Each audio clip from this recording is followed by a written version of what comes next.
Do up a do up shoo, be do up a do up shoo, be do. Je suis rentrée à l'ESCE en 2013 et j'ai commencé, donc j'ai fait ma première année où là j'ai vraiment approfondi un peu les langues, l'anglais et l'espagnol, donc surtout à travers des cours. On avait la chance d'avoir des profs internationaux, donc ça nous a vraiment permis d'élargir un peu les connaissances et cet horizon-là. En deuxième année, je suis partie à Séville en Espagne. Là, ça a été vraiment le premier départ, donc à la fois la première aventure, mais les premières peurs aussi, parce que quand on a 18 ans et qu'on part dans un pays où on ne connaît pas la langue, c'est un peu compliqué. Donc j'étais dans une université, j'ai rencontré énormément de jeunes, à la fois internationaux et bien sûr espagnols. J'avais fait le choix de vivre avec des colocs 100% espagnols. Donc quand je suis arrivée, ils parlaient ni anglais ni français, donc c'était un petit peu compliqué, mais ça m'a vraiment permis de devenir bilingue pendant mon semestre.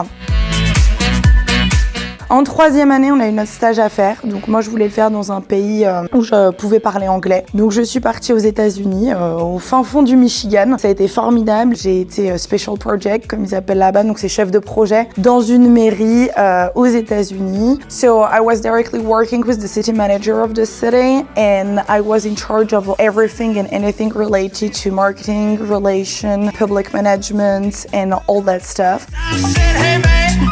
Quand je suis rentrée au début de ma quatrième année, j'ai été cofondatrice Europe et leader France d'une boîte de voyage et d'aventure qui s'appelle Watabu. Avec un de mes collègues au Luxembourg, nous sommes les deux fondateurs Europe et moi étant la leader France. Je suis en perpétuelle connexion avec les États-Unis pour développer ça et faire en sorte que ça se passe le mieux possible. Commencer à 20 ans, être fondatrice Europe, leader France d'une boîte américaine, je pense que c'est vraiment ça qui fait la valeur ajoutée de cette école. Pour mon Erasmus de quatrième année, je suis partie au Chili. En Chile, pasé como mi Erasmus el último semestre por allá. Pourquoi? Parce que je voulais jongler entre les pays hispanophones et anglophones. Là-bas, ça a été aussi formidable et là, encore plus sur l'aspect personnel parce que ça m'a permis de voyager. J'ai été en Bolivie, au Pérou, en Uruguay, en Argentine et au Brésil. Je pars pour faire mon stage de fin d'année d'études a México, entonces allá voy a estar encargada del mercado europeo en una empresa como de comercio y de logística. Entonces voy a tratar de organizar todos los contratos de transporte y de cómo organizar las estancias que sean entre Europa y México, y también voy a participar también un poquito con el mercado asiático de norteamericano y norte del sur para tocar un poquito de todos los países y entender pues más o menos cómo funciona el mundo global.